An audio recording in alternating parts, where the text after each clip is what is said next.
하나님의 자녀는 하나님이 기르시네. 너는 두려워 말아라. 주 너를 지키리. 담대히 길을 걸으라. 삶의 폭풍이 올 때 너는 낙심하지 말라. 주께서 인도하시니 두려워 말아라. 담대히 길을 걸으라.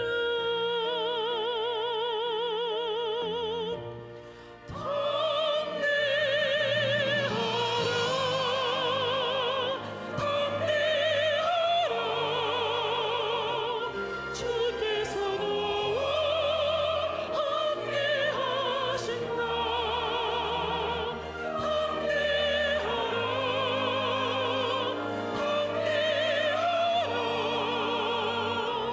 주께서 너와 동행하신다.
할렐루야.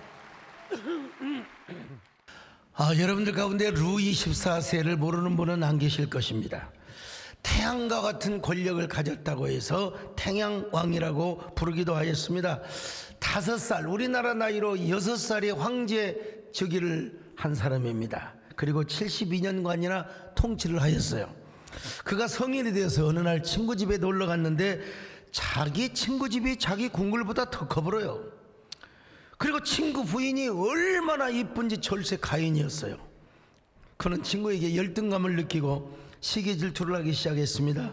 그는 결심합니다. 나는 너보다 더 큰 집을 지으리라. 또 너의 아내를 반드시 빼앗고 말리라. 그런 결심으로 그는 베르사유 궁전을 지었습니다. 300만 평이나 되는 곳에 방이 2,000개가 넘는 엄청난 궁전을 지은 것입니다. 가보신 분은 아시겠지만은 한나자를 걸어도 중요한 곳만 볼 수 있는 그야말로 드넓은 궁전입니다. 이 궁전을 지어놓고 그는 친구를 죽이고 그의 아내를 마침내 빼앗아 왔습니다. 그러면서 온갖 폭정을 하면서 향락과 쾌락에 도취를 하게 되죠. 눈에 보이고 마음에 원하는 것은 하나도 빠짐없이 다 해보았습니다.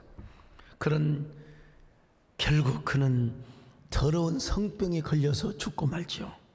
그가 죽으면서 자신의 권력을 이어받은 루이 15세에게 이런 유언을 남깁니다. 너는 더 이상 큰 궁궐을 짓지 마라. 백성들의 원성을 사느니라. 여자를 멀리해라. 아무리 많이 소유해도 만족이 없느니라. 그러나 이런 유언을 들었음에도 불구하고 후대 루이 15세와 16세도 루이 14세의 길을 따라갔습니다. 그래서 그들이 불질러 놓은 사치와 향락 때문에 프랑스 대혁명이 일어나고 만 것입니다. 왕조는 허망하고 무상하게 끝나고 말았습니다. 어떻게 무상하게 끝나고 말았을까요? 루이 14세의 손자인 루이 16세는 세상의 저 파리의 콩코드 광장에서 군중에 의해서 단대에 이슬로 사라졌어요. 목배임을 당하여 왕이 처형을 당했습니다. 그렇게 왕조의 역사는 비극으로 끝나고 말았습니다. 지금도 베르사유 궁전을 가보면 얼마나 왕들이 상상할 수도 없는 사치와 향락을 누렸는지 모릅니다. 그러나 여러분, 그런 왕들이 그것들을 하나라도 가져갔는가? 하나라도 가져가 보지를 못했어요. 오히려 목배임을 당하여 죽고 말았습니다. 선대왕부터 후대왕에 이르기까지 온갖 권력과 쾌락을 탐하다가 결국은 그렇게 망조가 들어버리고 만 것입니다. 여러분, 러시아에 보는 톨스토이를 보는 사람 없잖아요. 톨스토이도 마찬가지입니다. 톨스토이는 젊은 시절에 이상주의자요 낭만주의자였습니다. 그래서 그는 젊은 날 쾌락에 도취하였습니다. 그러다가 그 넓고 고급스러운 집까지 다 팔아먹어버리고 말았던 것입니다. 게다가 그는 두 형제들이 죽음을 목격하였습니다. 특별히 둘째 형은 사랑할 여자가 없어서 매춘부와 사랑을 합니다. 결혼을 했어요. 그 얼마 있다가 죽어버리고 말았습니다. 그는 절망에 이르고 맙니다. 인생이란 무엇인가? 죽음이란 무엇인가? 인간은 왜 사는가? 죽기 위해서 사는단 말인가? 고작 삶은 죽음을 위해 존재한 것이란 말인가? 이런 생각을 했던 그는 자신의 삶이 너무나 초라하고 수치스러워서 자살을 하려고 하였습니다. 여러분, 자신의 목숨을 끌려고 하는 인생의 절망의 언덕에서 자살을 하려고 하는데 그 절벽 끝에서 뭘 깨달았느냐? 진리를 깨달았어요. 진리. 그 진리가 뭐냐? 하나님을 만난 것이다 이거요. 하나님을 섬기고 그리고 가난한 사람을 구제하는 것이 하나님의 진리라고 생각을 했어요.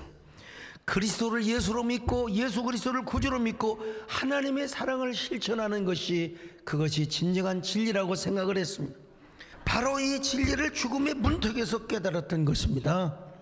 그래서 그는 훗날 참회록을 썼어요. 나도 젊은 시절 온갖 쾌락을 다 누려봤지만 그 모든 것이 다 소용이 없다라는 거요. 예수 그리스도를 구주로 믿고 하나님의 사랑을 실천하는 삶이 영원한 삶이라는 사실을 깨달았어요. 그가 죽기 전에는 이런 노래만 부르고 살았던 것입니다. 인생은 벌거숭이 빈손으로 왔다가 빈손으로 가는가. 여러분, 인생은 나그네길 어디서 왔다가 어디로 가는가. 그러다 마침내 깨달았어요. 어떻게 깨달았느냐? 인생은 겸손하게 하나님을 섬기며 예수님을 믿어야 산다. 짜자잔 짠짠. 난 어린 시절에 콩쿨 대회 나가서 이 노래 불렀던 게 생각이 나가지고. 루이 16세에 비하면 그래도 톨스토이는 참 복을 받은 사람이죠. 마지막 순간에 구원의 길을 찾았으니까요. 근데 톨스토이의 참회록을 보면은 이 전도서와 비슷하다 이런 걸 느끼게 됩니다. 여러분, 솔로몬도 어린 나이에 왕위를 루이 14세와 똑같은 사람입니다. 온갖 부귀와 절대 권력을 주어진 사람이요. 그 역시 젊은 날부터 탐색하는 삶을 살기로 작정했습니다. 인생은 한 번이다. 네, 누구나 한 번 사는 인생인데 인생을 한번 즐겁게 살아보자. 좀 괴지나 칭칭 즐겁게 한번 살아보자. 자, 전도서 2장 1절입니다. 시작. 나는 내 마음에 이르기를 자 내가 시험 삼아 너를 즐겁게 하리니 너는 낙을 누리라 하였으나 보라 이것도 헛되도다. 헛된 줄 알면서 세상에. 자, 전도서 2장 10절 시작. 무엇이든지 내 눈이 원하는 것을 내가 금하지 아니하며 무엇이든지 내 마음이 즐거워하는 것을 내가 막지 아니하였으니 이는 나의 모든 수고를 내 마음이 기뻐하였음이라. 이것이 나의 모든 수고로 말미암아 얻은 몫이로다. 자, 여러분, 그에게는 절대 권력이 있거든. 왕이란 말이죠. 요즘 대통령과는 달라요. 공화국이 아니라 그거 군주국입니다. 군주. 백성이 왕을 위해 존재하는 거예요.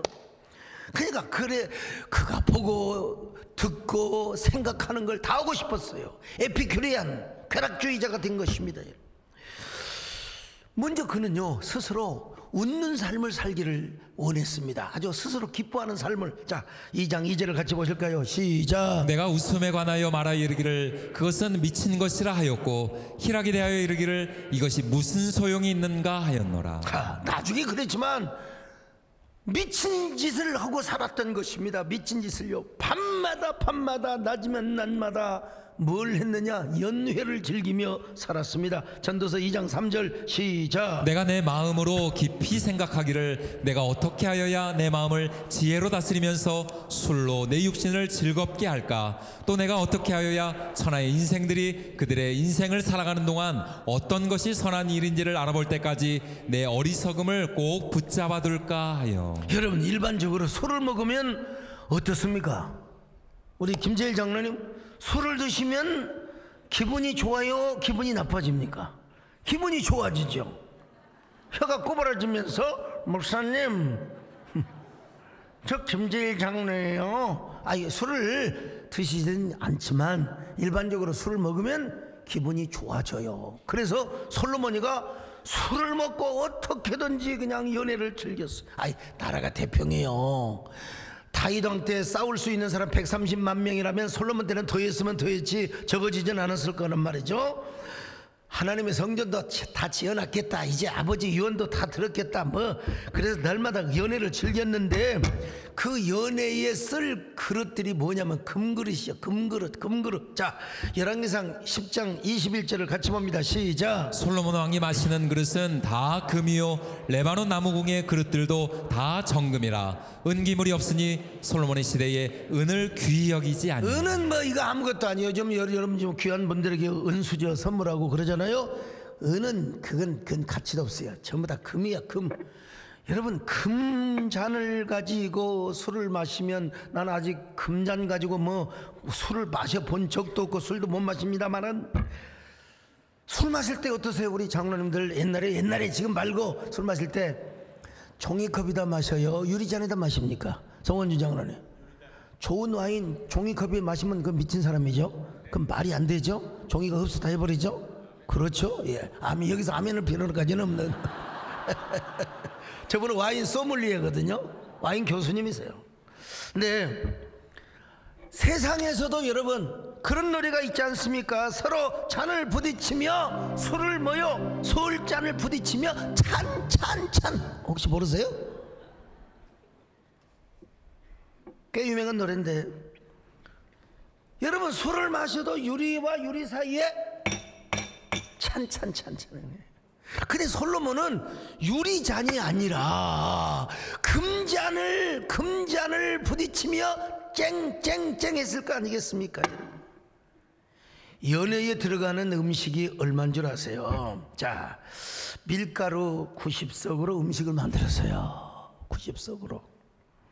살찐 소가 10마리, 초장에 목장에 소가 20마리, 그러니까 30마리 소를 30마리를 잡았어. 30마리. 양이 100마리, 수사슴과 노루, 암사슴, 살찐새 등등. 여러분, 한 번 연회하는데 이런 음식이 들어갔어요. 얼마나 나라가 부강하고 얼마나 재산이 많으면 그럴 수 있겠단 말입니까? 자, 열왕기상 4장 22절로 23절을 봅니다. 시작. 솔로몬의 하루의 음식물은 가는 밀가루가 30고루요 굵은 밀가루가 60고루요 살찐 소가 10마리요 초장의 소가 20마리요 양이 100마리이며 그 외에 수사슴과 노루와 암사슴과 살찐 새들이었더라. 여러분, 1000명의 아내를 데리고 살고 신하들과 함께 연애를 즐기려면은 적어도 이 정도의 음식을 차려놓고 챙챙챙챙 하면서 어허 기분 좋다, 어허 맛이구려. 여러분, 그렇게 살았다. 그래서 막 영을 높여서 여봐라, 풍악을 울려라, 명월이는 가야금을 타고 추양이는 가야금을 타니까 북을 치고, 그리고 무희들은 춤을 추거라. 그러면서 잔을 마시면서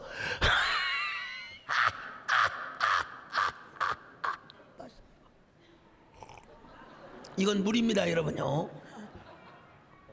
에이, 솔로몬은 이렇게 인생을 즐겼어요. 근데 솔로몬은 이것 가지고도 안 돼. 소유를 많이 늘렸어요. 소유를 확장했습니다. 누구도 따라갈 수 없는 궁궐을 지었습니다. 궁궐을 짓는 데는 13년. 우리 교회 짓는 건 뭐 2년밖에 안 걸렸어요. 1년 반. 13년 동안 궁궐을 지었어요. 자, 열왕기상 7장 1절입니다. 시작. 솔로몬이 자기의 왕궁을 13년 동안 건축하여 그 전부를 준공하니라. 예, 또 솔로몬은 그 많은 동산과 과수원 그리고 포도원을 마련하였습니다. 넓은 목장을 가졌습니다. 이걸 경영하기 위하여 얼마나 많은 노비들을 거느렸고, 못을 파놓고 비가 안 오면 물 파다가 농사 지으려고 말이죠. 개인 재산이 얼마나 많았는지 몰라요. 자, 전도서 2장 4절로 7절입니다. 시작. 나의 사업을 크게 하였노라. 내가 나를 위하여 집들을 짓고 포도원을 일구며 여러 동산과 과원을 만들고 그 가운데에 각종 과목을 심었으며 나를 위하여 수목을 기르는 살림에 물을 주기 위하여 못들을 팠으며 남녀 노비들을 사기도 하였고 나를 위하여 집에서 종들을 낳기도 하였으며 나보다 먼저 예루살렘에 있던 모든 자들보다도 내가 소와 양떼의 소유를 더 많이 가졌으며. 솔로몬만큼 재산을 가진 사람이 없어요. 솔로몬만큼 부자가 없었어요. 권력이 있겠다, 쾌락을 세상에. 자, 보화가 얼마나 많은가 보세요. 자, 전도서 2장 8절입니다. 시작. 은금과 왕들이 소유한 보배와 여러 지방의 보배를 나를 위하여 쌓고 또 노래하는 남녀들과 인생들이 기뻐하는 처첩들을 많이 두었노라. 하여간 전속 가수를 비롯해서 금괴가 얼마나 많았는데, 요즘 말로 말하면 뭐 금고, 뭐 옛날에 카지노에 나오는 현찰 이거 남은 것도 아니에요. 그냥 막 금은 보화를 얼마나 많이 쌓아놓았는지를. 누구를 위하여? 나를 위하여, 자신을 위하여, 자신을 위하여. 솔로몬은 그뿐인가요? 얼마나 많은 빈과 첩을 두었는지 몰라요. 자, 열왕기상 11장 3절입니다. 시작. 왕은 후궁이 700명이요 첩이 300명이라 그의 여인들이 왕의 마음을 돌아서게 하였더라. 여러분, 이 후궁이란 말은요, 왕비의 지위를 가진 여자를 의미합니다. 빈이라는 칭호를 얻은 여자예요. 아마 대부분의 이웃나라의 공주 내지는 귀족들의 딸들을 자신의 처로 삼았어요. 빈의 칭호를 준 거예요. 첩이라는 말은, 여러분, 우리말로 첩입니다. 첩이요. 그냥 궁녀들 중에서 솔로몬 앞에 지나가는데 아주 자태가 곱상하고 아름답게 보이는 그 궁녀를 전부 다 자기 첩으로 삼은 거예요. 300명. 자, 솔로몬의 아내가 총 몇 명일까요? 몇 명일까? 1000명이라고 하는 사람은 그냥 일반적인 상식이고, 거기에 아마 황후마마가 있을 거 아니야. 그러니까 1001명이지. 1001명이요. 황후마마를 다. 참. 솔로몬은 말이요, 지혜와 지식이 많았으니까 평상시에는 그 1001명의 아내 이름들을 다 기억했을 겁니다. 이 솔로몬은 뭐 얼마나 세고 최고의 지성이었습니까? 근데 연애를 마치고 술에 잔뜩 취해가지고 고주망태가 되어가지고 침전으로 가는데 좀 연기가 되죠? 술 먹은 사람처럼. 아주 화사하게 옷을 입고 친전에서 맞아주는 한 여자가 폐하 만세수를 하옵소서 폐하 그 여러분 고주망태가 되어가지고 솔로몬이가 뭐라고 이야기했겠습니까? 누구더라? 예, 저는 오늘 폐하를 모실 777번이 옵니다. 여러분, 솔로몬만큼 사랑을 많이 해본 사람이 없어요. 이 세상에 태어나서 역사상 어느 누구도. 글쎄요, 의자왕이 3천 궁녀를 거느렸다고 하는데 그게 다 자기 여자들이었을까? 솔로몬은 정식으로 1001번을 결혼했던. 언젠가 남진 장로님 콘서트를 갔는데 장로님께서 이제 옷 갈아입고 조금 쉬실 때가 있지 않습니까? 그때 어느 유명한 그 개그맨 코미디언을 소개를 하면서 뭐라고 하냐면 이 친구는 능력이 없어서 결혼을 4번밖에 못했다고. 그러니까 청중에서 빵 하고 터졌어요. 여러분 별로 안 터지네 보니까. 예, 아무개인데 아무튼요 4번이고 5번이고 6번이고 얼마나 솔로몬한테는 제비가 안 되지. 제비 안 되죠. 1001번이라. 세상에 이런 사랑을 해본 사람이 어디 있을까요? 이런 부인을 많이 거느려 본 남자가 어디가 있을까요? 근데 솔로몬이 끝내 뭐라고 고백한 줄 아십니까? 여러분, 해보니까 헛되더라고요. 모든 것이 헛되니 모든 것이 헛되도다. 특별히 이 여자들이 와가지고 솔로몬의 마음을 바꿔버렸거든요. 막 곧 가진 이방신을 다 데려와가지고 막 그냥 이 신을 섬겨야 된다, 이럴 때는 이 신을 섬겨야 된다, 하나님을 등지고 수십 년 동안 솔로몬이 이방 여인을 따라서 이방신을 섬겨버리고 말았어요. 얼마나 하나님이 슬펐고 얼마나 노여워하셨겠습니까, 여러분. 훗날 모든 것이 헛되다고 고백합니다. 전도서 1장 2절입니다. 시작. 전도자가 이르되 헛되고 헛되며 헛되고 헛되니 모든 것이 헛되도다. 여러분, 헛될 뿐입니까? 바람을 잡는 거요. 바람. 어떻게 바람을 잡을 수가 있습니까? 자, 전도서 1장 14절을 보실까요? 시작. 내가 해 아래 생하는 모든 일을 보았노라. 보라, 모두 다 헛되어 바람을 잡으려는 것이로다. 바람을 잡는 것이래요. 오늘 본문에서도 동일하게 말씀하고 있습니다. 2장 11절 시작. 그 후에 내가 생각해 본즉 내 손으로 한 모든 일과 내가 수고한 모든 것이 다 헛되어 바람을 잡는 것이며 해 아래에서 무익한 것이로다. 지내놓고 보니까 남녀의 사랑도 연회장의 웃음도 그 희락과 기쁨도 아무 쓰잘데기가 없더라는 거예요. 헛웃음을 치며 권위의 웃음을 하면서 이 모든 것이 다 뭐냐? 미친 짓이었다는 겁니다. 미친 짓이요. 2장 2절이요. 시작. 내가 웃음에 관하여 말하 이르기를 그것은 미친 것이라 하였고 희락에 대하여 이르기를 이것이 무슨 소용이 있는가 하였노라. 술자를 들면서 여보시오 대신들 드시구려. 이거 다 미친 짓이래요. 자신이 경험해 보니까 이거 미친 짓이었다는 것입니다. 그래서 이 전도서를 기록했습니다. 솔로몬이가 인생 예습서로. 여러분, 다 소용없는 일입니다.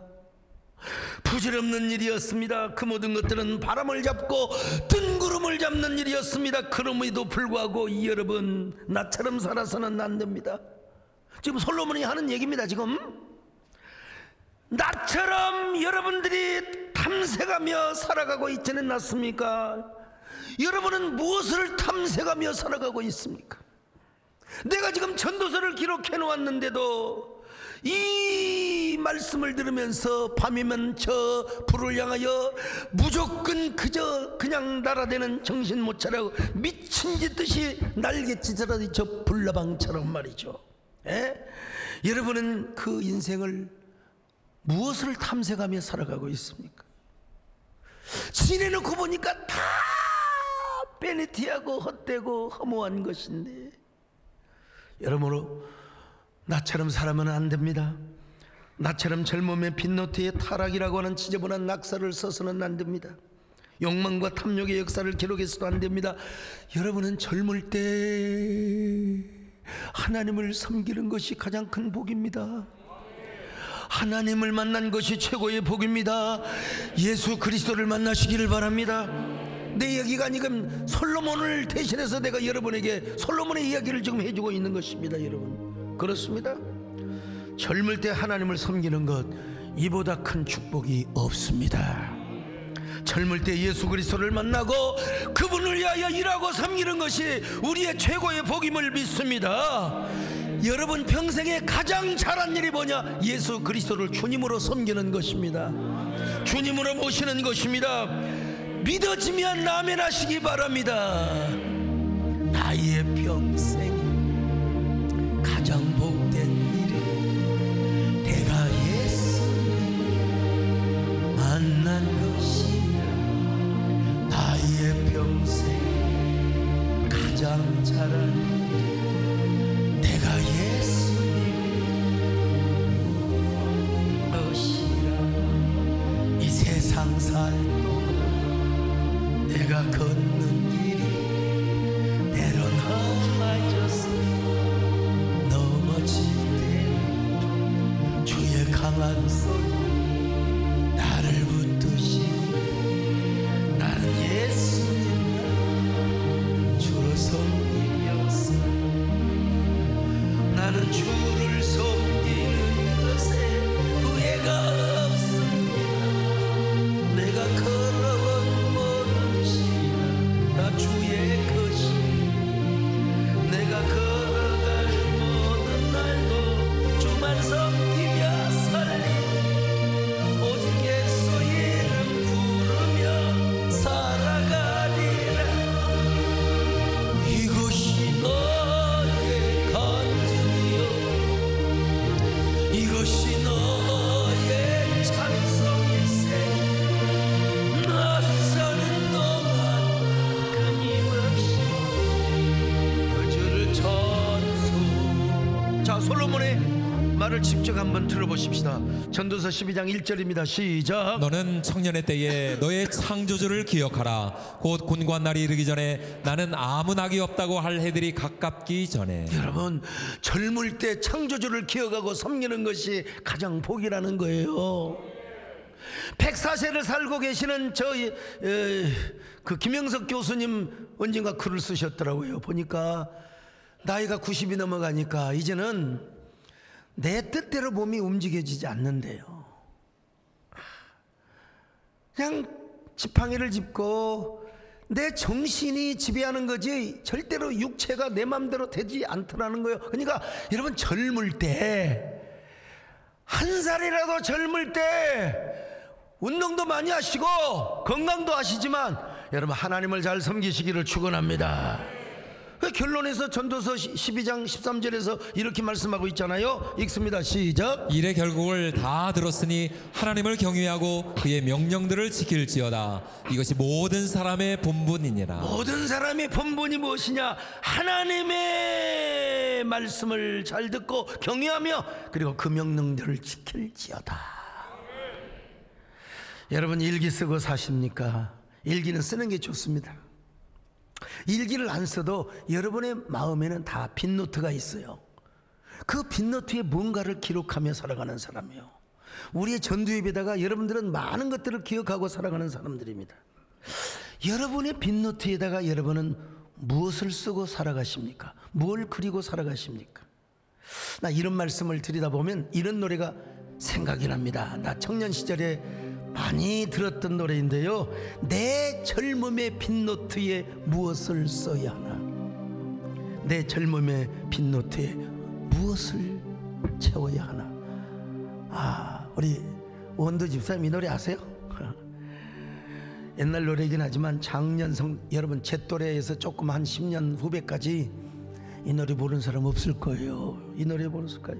이 노래 전만 보는 이렇게 시작합니다. 지금 모르는 눈치가 많은 것 같은데, 안개 속을 걸어봐도 채워지지 않는 나의 빈 가슴, 이렇게 시작해요. 잡으려면 어느새 사라지는 젊음의 무지개요. 커피를 마셔도 느낄 수 없는 나의 빈 가슴, 까만 밤을 하얗게 지새우는 젊음의 고독이요. 이렇게 합니다 여러분. 그러다가 이제 후렴이 나옵니다 여러분. 내 젊음의 빈 노트에 무엇을 그려야 하나. 뭘 그려요? 뭘 그려? 내 젊음의 빈 노트에 무엇을 써야만 하나. 내 젊음의 빈 노트에 무엇을 채워야 하나. 이걸 장욱조 목사님이, 그때는 목사님이 아니었는데 작사 작곡을 했는데요. 저 이 노래 들을 때마다 난 진짜 하나도 거짓말 없이 하나도 안 빼고 이렇게 바꾸어 불렀습니다. 아니 고속버스를 타고 가는데 어쩔 수 없이 들리니까, 어쩔 수 없이 안 듣고 싶어도 귀를 막아도 들리니까 내가 이렇게 불렀어. 내 젊음의 빈 노트에 예수님을 그려야 하지. 내 젊음의 빈 노트에 예수님을 써야 하지. 마지막에 이렇게 나와요. 내 젊음의 빈 노트에 예수님을 채워야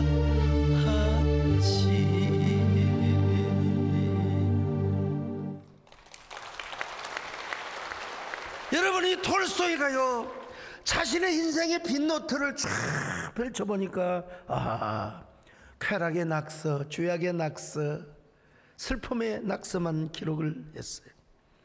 절벽이 있었어요. 이것이 인생이라면 떨어져 죽자. 내 인생 여기서 끝내자. 인생의 쾌락 아무것도 아니야. 아무것도 아니야. 근데 여러분, 갑자기 하늘로부터 위대한 진리 같은 것이 그래 맞아. 나는 지금까지 나를 위해 살아왔지만 하나님을 섬기고 예수님을 구주로 믿고 가난한 사람을 돕고 사는 것이, 이것이 인생의 도다. 진리다. 진리다. 진리다.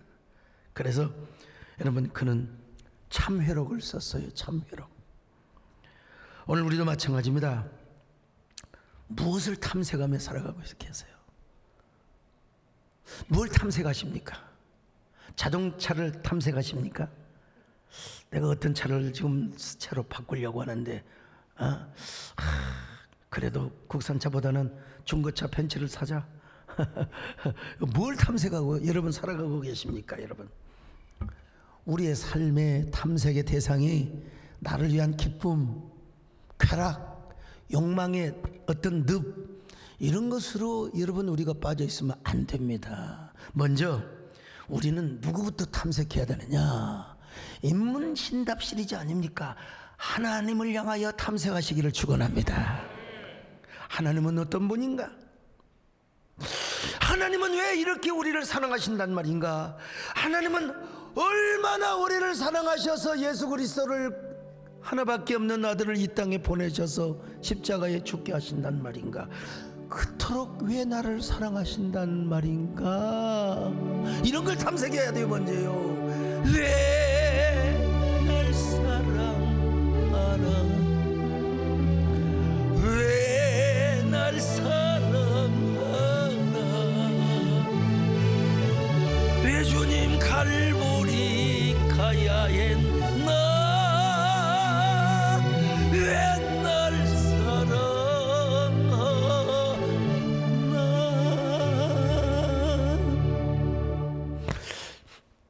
중국의 초나라 때 노자라는 사상가가 있었습니다.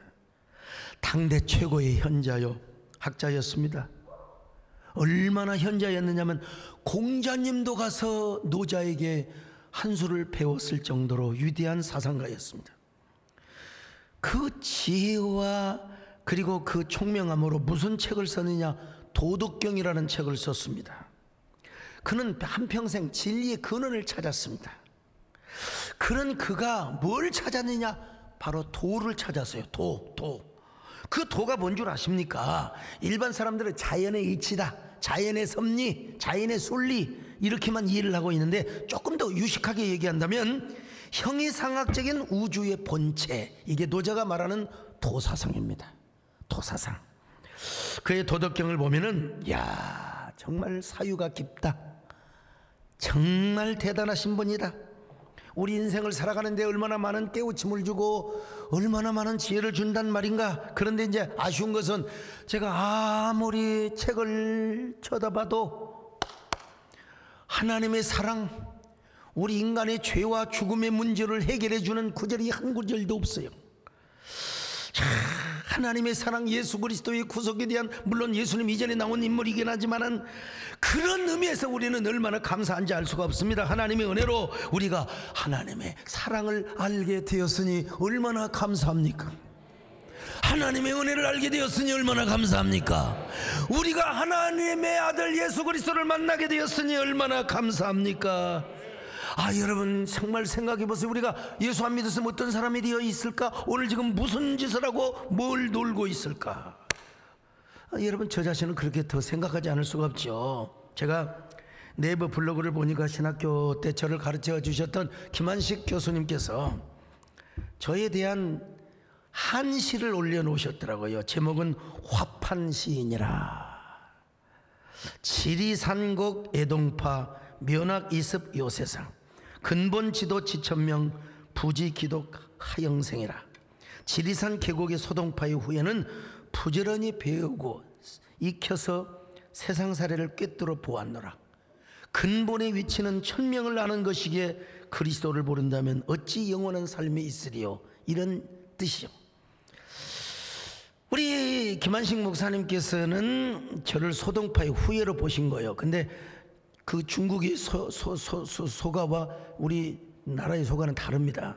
우리 당나라의 소정방의 후예니 그건 몰라요. 우리의 조상, 우리의 시조는 그 소정방이 아닙니다, 여러분. 신라시대에 박혁거세를 섬겨서 나라를 세운 소자, 벌자, 공자 되시는 어른이요, 여러분 아시기 바랍니다. 그러나 시의 후예로는 소동파의 후예라고 해도 저는 영광이죠. 어쨌든 간에. 근데 동파의 후예는 천명을 알고 구원의 도를 깨닫고 구원의 진리와 꽃씨를 심는 하나님의 종이 되었다는 것입니다. 과반한 시를 써주셔서 너무 감사하기는 한데, 다시 한번 생각해 보니까 하나님의 은혜가 너무나 커요. 세상에 내가 만약에 목사가 안 됐다면 뭐가 됐을까? 뭐가 됐을까? 오늘 일부 예배 때 물어봤어요. 여기 앉아있는 분에게 내가 뭐가 됐을까요? 그랬더니 대통령이요 그러잖아요. 여러분 제가 정치판에 안 나가기 정말 잘한 거죠? 하나님의 은혜 가운데, 세상에 하나님의 은혜 가운데 제가 이렇게 예수 믿고 목사가 되어서, 만약에 내가 목사가 안 되었다면 내가 어떻게 되었을까? 어떤 삶을 살아가고 있을까? 여러분 지나온 내 평생 뒤를 돌아보니까 하나님의 은혜가 아니던가요? 하나님의 은혜로 이 자리에 안 앉아 계십니까? 하나님의 은혜라고 믿으시면 아멘합니다.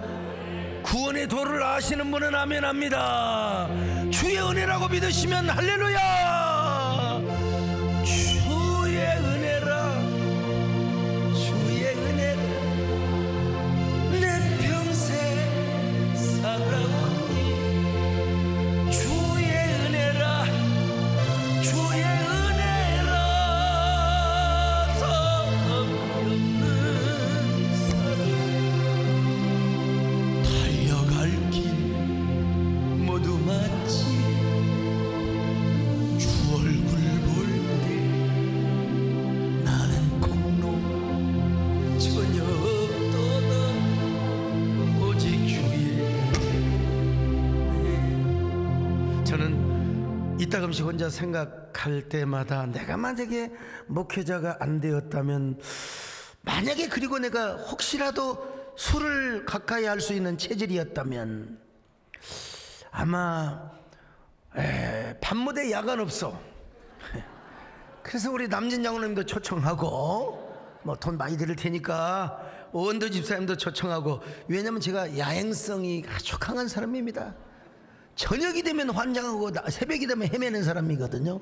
예, 그런 생각을 가끔 할 때가 있어요. 근데 하나님께서 은혜를 베풀어 주셔서 새벽에 약할 때도 특별 새벽기도 해야 되고, 오죽하면 제가 젊었을 때 제일 부러운 분이 어떤 분이냐면 경비 선생님들이었어요. 야, 새벽기도 가는데 그냥 의자에 팍 주무시고, 그게 그렇게 부러워가지고 주여 나 은퇴해서 주여 경비해야 되겠다 이런 생각을 할 때가 있었어요. 여러분 정말 감사하지 않으세요? 그렇다면 우리가 누구를 탐색해야 됩니까? 먼저 하나님을 탐색해야 돼요. 하나님에 관한 것들에 대하여 탐색해야 됩니다. 여러분, 그게 뭡니까? 하나님의 사랑입니다. 하나님의 은혜입니다. 하나님이 주신 사명입니다. 하나님이 불러주신 소명입니다. 여러분, 그리스도 안에 있는 가치 있고 영적인 것들입니다. 여러분요, 그것들을 붙잡으시기를 바랍니다. 그것들을 탐색하시기 바랍니다. 그러면 여러분에게 뭐가 오느냐? 행복이 임해요. 평안이 임해요. 여러분, 얼마나 기쁨이 얼마나 임한지 몰래. 그 미친 기쁨이 아닙니다. 거룩한 기쁨입니다. 그리고 그 기쁨과 그 행복을 오늘 곤비용 권사님의 간증처럼 이웃에게 전하게 되는 거예요. 이웃에게 전도하게 되는 것입니다. 여러분, 오늘 여러분 어떻게 하면 나는 어떤 사람에게 복음을 전할 것인가? 어떻게 하면 하나님의 사랑, 내가 누리고 있는 이 기쁨과 이 행복을 누구에게 전할 것인가? 이걸 탐색할 수 있기를 바랍니다. 무엇을 탐색하시렵니까? 하나님의 사랑과 복음을 어떻게 전할 것인가를 탐색해야죠. 오늘 2023년도 후반기에 전도 발대식을 합니다. 교구만 하는 게 아니에요. 이제 전 기관이 같이 다 합니다. 다 같이 합니다. 아무튼 전도하면 어떤 사람은 부정적으로 이야기합니다.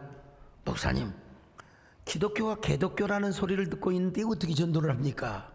여러분, 그렇지 않습니다.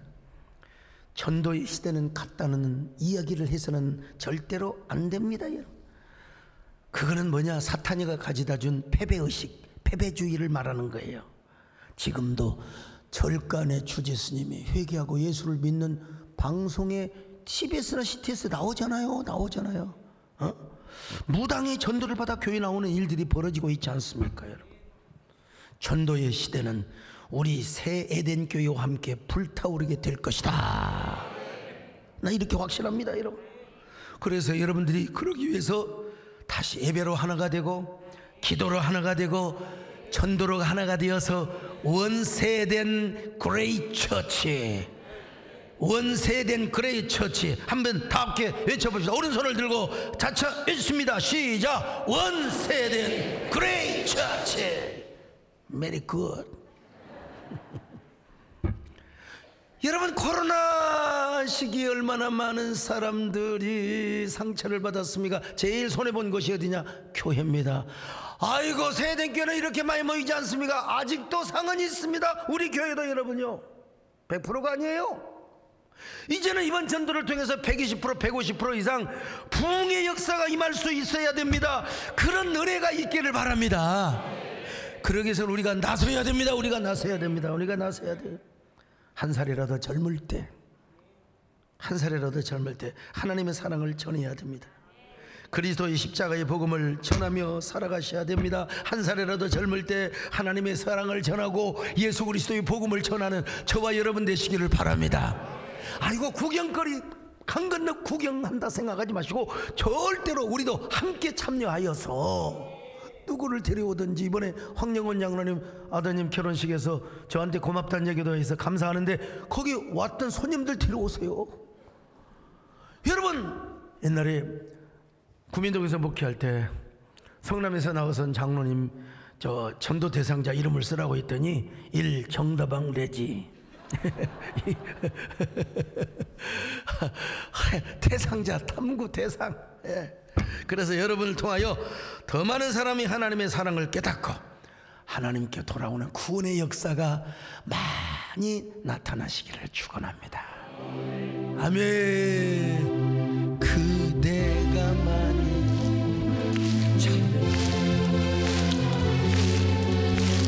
예수님 만나보세요. 그분으로 잡혀가는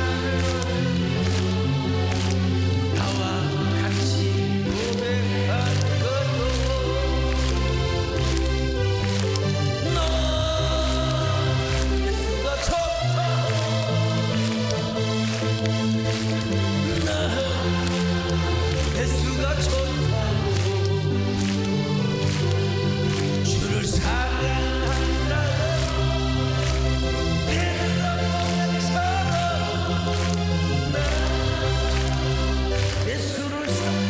자, 여러분 가슴에 손을 얹고 주여 나는 무엇을 탐색하며 살아왔습니까?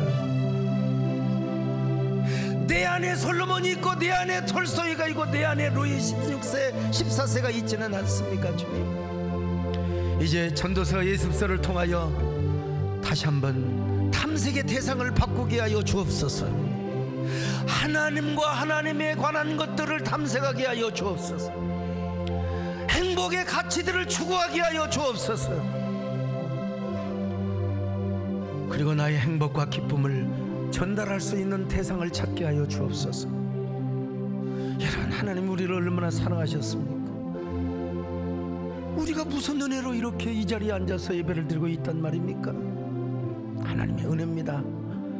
오늘도 그 은혜의 대상, 은혜의 근원을 탐구하면서 탐색하면서 우리 이번에 원세된 그레이 처치를 이룰 수 있는 거기에 우리가 귀하게 쓰임받게 하여 주옵소서.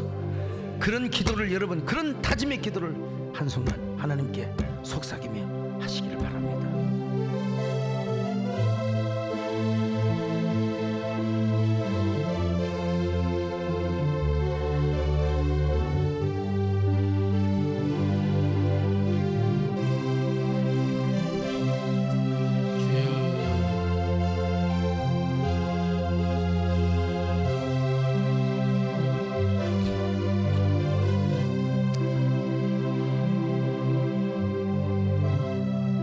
주님, 그렇습니다. 우리의 관심의 대상은 궁극적으로 하나님이 되게 하여 주옵소서. 하나님의 은혜를 탐색하게 하여 주옵소서. 하나님의 사명을 탐구하게 하여 주옵소서. 하나님의 거룩한 은혜, 하나님의 사랑, 하나님의 사명, 그 모든 영적인 가치들을 추구하게 하여 주옵소서. 예수님의 이름으로 기도 올리옵나이다. 아멘.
핍박과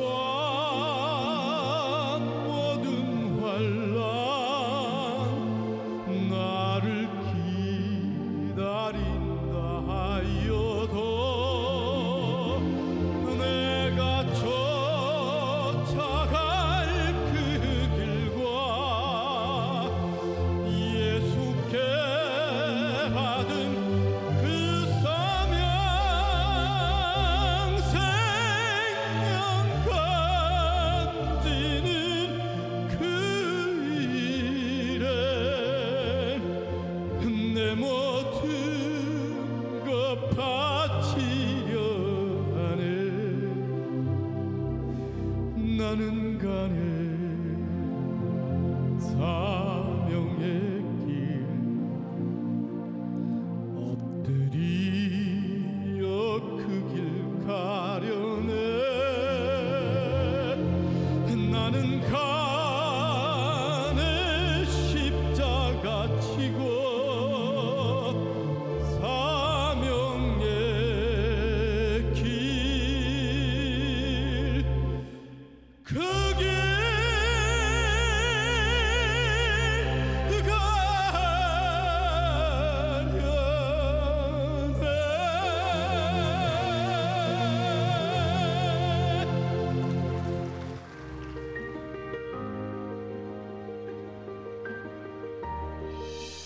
안녕하세요. 삼교구에서 전도 총총무를 맡고 있는 권부영 권사입니다.